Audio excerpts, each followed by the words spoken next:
Hello student, how are you? Today I am going to start new chapter, that is chapter number 4, structure of the atom. तो आज हम discuss करेंगे structure किसके, atom के। ठीक है, स्ट्रक्चर सुन के कुछ याद आता है, मतलब कुछ पता चलता है क्या होगा।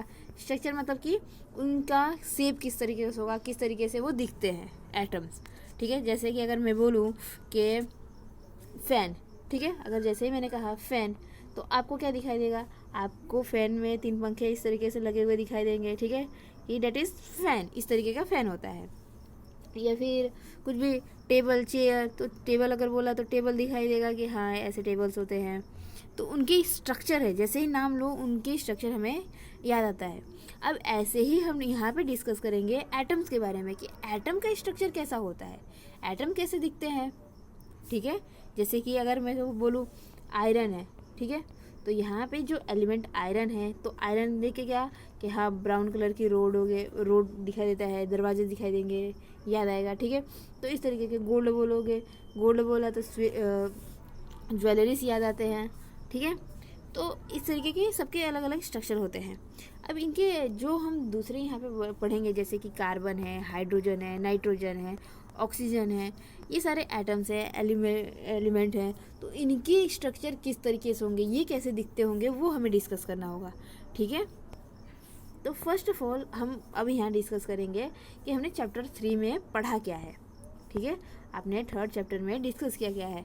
तो थर्ड चैप्टर में आपने क्या डिस्कस किया कि जो भी एटम्स और मॉलिक्यूल्स हैं, ठीक है, ये क्या है, तो ये मैटर्स के फंडामेंटल छोटे पार्टिकल्स हैं। ठीक है, यहाँ पे एंड फंडामेंटल्स पार्टिकल्स है। ठीक है, छोटे छोटे मतलब कि जो भी मैटर्स है, तो वो मैटर्स क्या हैं, तो ये मैटर, अगर आप इसको मैटर कहोगे, ठीक है, ये मैटर है, इसका मतलब क्या कि इसके अंदर छोटे छोटे एटम्स मिल के, ठीक है, ये एटम्स मिल के मैटर्स बने हुए हैं। ठीक है, या फिर छोटे छोटे ऐसे मॉलिक्यूल्स हैं, ये मॉलिक्यूल्स आपस में मिल के क्या बने हुए हैं, मैटर बने हुए हैं। ठीक है, तो ये छोटे छोटे पार्टिकल्स क्या हैं, ये मैटर्स हैं। ठीक है, now the existence of different kinds of matter is due to different atom constituting them. इसका मतलब क्या है कि यहाँ पर जो भी पार्टिकल्स हैं, ठीक है, तो अलग अलग तरीके के मैटर एग्जिस्ट करते हैं। ठीक है, अब अलग अलग तरह के मैटर्स एग्जिस्ट करते हैं, इसका मतलब है कि जो एटम्स हैं, ठीक है, जो एटम्स हैं ये भी डिफरेंट तरीके के एटम्स होंगे उनके अंदर। जैसे अगर मैंने यहाँ पे एग्जांपल्स दिया है, जैसे कि ब्लॉक, ठीक है, मतलब जो ईंट है, ठीक है, ईंटें हैं, छोटे छोटे ईंटें हैं जिससे बिल्डिंग्स तैयार होती हैं। तो ये ईंटें हैं, इन ईंटों के अंदर, ठीक है, इन ईंटों के अंदर ये तरह तरह के हैं। तो यहाँ पे ईंट अलग है, सीमेंट जो होगा वो अलग होगा।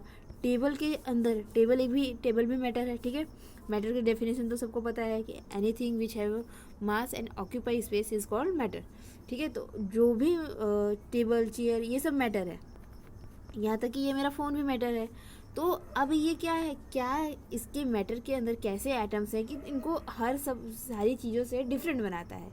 जैसे ब्रिक है तो वो अलग है, टेबल अलग है, मोबाइल अलग है, चेयर अलग है, तो वो इनको सबको अलग क्या बनाता है, इसके अंदर के एटम्स ही कुछ अलग होंगे। अब वो हमें ये क्वेश्चन अराइज होता है कि अब इनके एटम्स हो जो वो कैसे एक दूसरे से अलग होते हैं, क्या चीज़ें इनको एक दूसरे से अलग बनाती है। ठीक है, वो किस तरीके के एटम्स होंगे। नेक्स्ट है क्वेश्चन है कि आर एटम्स रियली इंडिविजुअल, क्या एटम्स रियली इंडिविजुअल होते हैं, जैसा डाल्टन्स ने अपनी थियरी में कहा है। डाल्टन्स ने क्या कहा था कि एटम्स जो है वो सबसे छोटे पार्टिकल्स है, इनसे छोटा पार्टिकल्स कोई हो ही नहीं सकता। तो हमें ये क्वेश्चन होता है कि क्या सच में ऐसा सही होगा कि एटम्स, इसे कह दिया तो ये एटम्स अब कभी डिवाइड नहीं हो सकता, क्या सच में ये ऐसा हो सकता है। तो अब इन सब के क्वेश्चंस के जवाब जानने के लिए हमें बहुत सारी थियरी डिस्कस करनी होगी। ठीक है, काफ़ी इंटरेस्टिंग रहने वाली है ये थियरी। ओके, तो we shall find out the answer of this question in this chapter. अब इस चैप्टर में आपको यही सब पढ़ना है, इनकी थियरी, दूसरी की theory, Dalton's theory, Rutherford theory. ठीक है, तो वो उन थियरीज के बेस पर हम इन सब के आंसर फाइंड करेंगे। We learn about subatomic particles and various models that have been proposed to explain how these particles are arranged within the atom.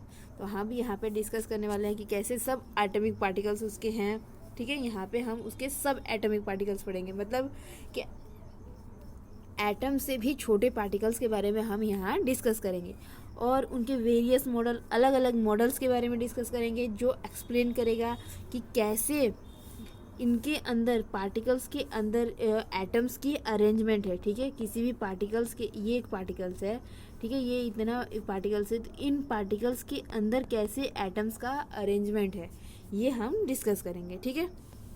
Now, a major challenge before the scientists at the end of the 19th century was to reveal the structure of the atom as well as to explain its important property. तो अब एक major challenge था scientist के लिए कि 19th century के and में कि वो रिवील करे कि एटम्स का स्ट्रक्चर कैसा होता है, और उसके साथ साथ उसके जो प्रॉपर्टीज़ है उसको भी एक्सप्लेन करे, ठीक है, कि इसके स्ट्रक्चर को भी बताएं वो, उसके साथ साथ उनकी इम्पॉर्टेंट प्रॉपर्टीज़ को भी ये डिस्कस करें, ठीक है। तो the allocation of the structure of atom is based on A series of experiment. तो अब ये जो है ये एक एक्सपेरिमेंट पे बेस करने वाला है, ठीक है। तभी तो इसके स्ट्रक्चर निकलेंगे, मतलब जैसे ही इसकी एक्सपेरिमेंट होगी तभी हमें पता चलेगा कि हाँ भाई एटम का स्ट्रक्चर इस तरीके से होता है, ऐसा नहीं ऐसा होता है, ठीक है।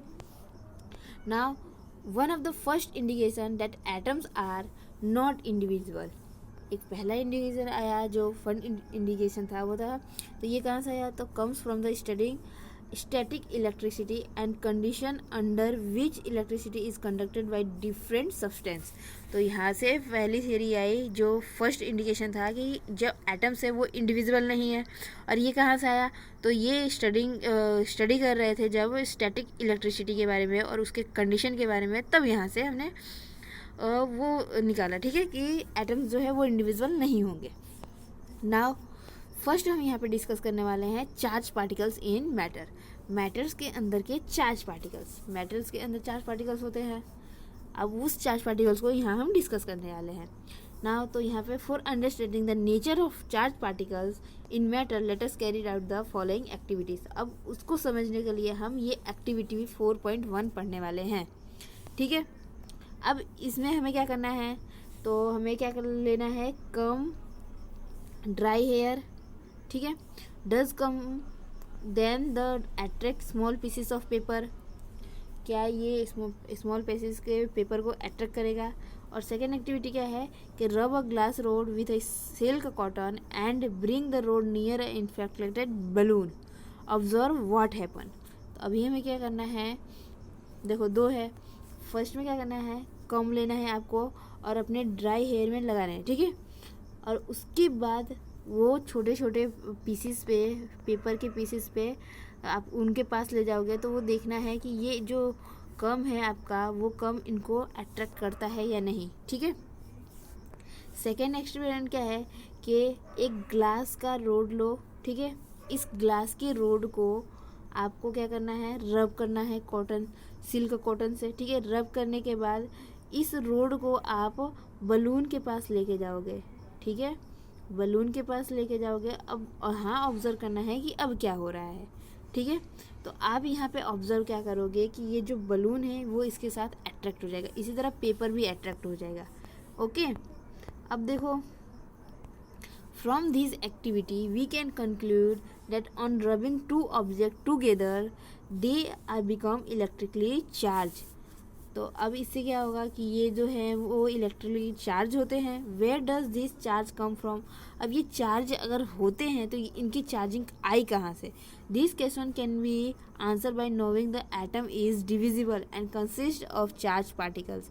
मतलब क्या है, अब इस एक्टिविटी से क्या पता चल रहा है हमें कि हम जो एटम्स हैं वो डिविजिबल हैं, ठीक है। अब इससे हमें ये क्वेश्चन अराइज होता है कि जो एटम्स है वो डिविजिबल है और उनके अंदर चार्ज पार्टिकल्स है, ठीक है, वो उनके अंदर चार्ज पार्टिकल्स है। Many scientist contribute in revealing the presence of charge particle in atom. It was known by 19,000, बहुत सारे साइंटिस्टों ने इसको रिवील किया, ठीक है। अब ये जाना गया कब, 19,000 सेंचुरी में, that the atoms was not a simple, atoms जो है वो सिंपल नहीं है, individual particle but contain at least one some atomic particles. अब यहाँ पे रिवील क्या हुआ कि यहाँ पे ये रिवील होता है